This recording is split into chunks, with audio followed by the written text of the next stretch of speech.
জুলাই গণঅভ্যুত্থানের সময় সংঘটিত মানবতাবিরোধী অপরাধের দায়ে শেখ হাসিনাকে মৃত্যুদণ্ডের আদেশ দিয়েছে আন্তর্জাতিক অপরাধ ট্রাইব্যুনাল।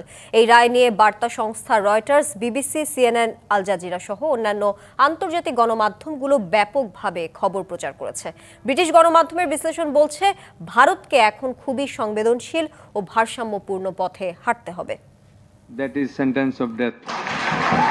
জুলাই গণঅভ্যুত্থানে মানবতাবিরোধী অপরাধের মামলায় রায় ঘোষণার পরপরই আন্তর্জাতিক গণমাধ্যমগুলো খবরটি ব্রেকিং হিসেবে সম্প্রচার করে। নিউ ইয়র্ক টাইমস লিখেছে, এই রায় শান্তিতে নোবেলজয়ী ডক্টর মোহাম্মদ ইউনূসের নেতৃত্বাধীন অন্তর্বর্তী সরকারের প্রতিশ্রুতির বাস্তবায়ন হিসেবে গুরুত্ব পেয়েছে, যদিও শেখ হাসিনা অভিযোগ অস্বীকার করেছেন। তাদের পরিবারে যদি সামান্য বিবিসি তাদের ওয়েবসাইটে why this verdict puts India in a tricky situation নামে বিশ্লেষণ প্রকাশ করে। গ্লোবাল অ্যাফেয়ার্স প্রতিবেদক অম্বরাসন এথিরাজন বিশ্লেষণে বলেছেন, শেখ হাসিনার দোষী সাব্যস্ত হওয়াটা ভারতকে জটিল পরিস্থিতিতে ফেলেছে। এখন বাংলাদেশ আবারও শেখ হাসিনাকে ফেরত চাইতে পারে। দুদেশের মধ্যে প্রত্যর্পণ চুক্তিও আছে, তবে অভিযোগগুলো রাজনৈতিক উদ্দেশ্য প্রণোদিত মনে হলে ভারত অনুরোধ অস্বীকারের পূর্ণ আইনি অধিকার রাখে।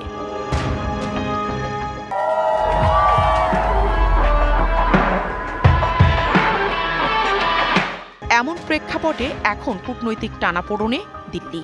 এথিরাজনের মতে, প্রত্যর্পণ অনুরোধ নাকচ করলে তা ঢাকার কাছে বিরূপ কূটনৈতিক সংকেত পাঠাবে, যা দুদেশের সম্পর্ককে আরও চাপের মুখে ফেলবে।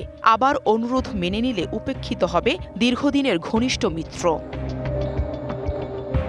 কাতার ভিত্তিক গণমাধ্যম আল জাজিরার বিশ্লেষণের শিরোনাম, verdict May open door to national reconciliation. এতে দক্ষিণ এশিয়া বিষয়ক গবেষক আব্বাস ফাইজ বলেছেন, নির্বাচনের আগে জনমতের চাহিদা বিবেচনায় নেওয়া হয়েছে। এমন একটি বার্তা দিতে চাইছে অন্তর্বর্তী সরকার। তারা দেখাতে চাচ্ছে তাদের তত্ত্বাবধানে স্বচ্ছ ও উন্নত বিচার প্রক্রিয়া সম্ভব।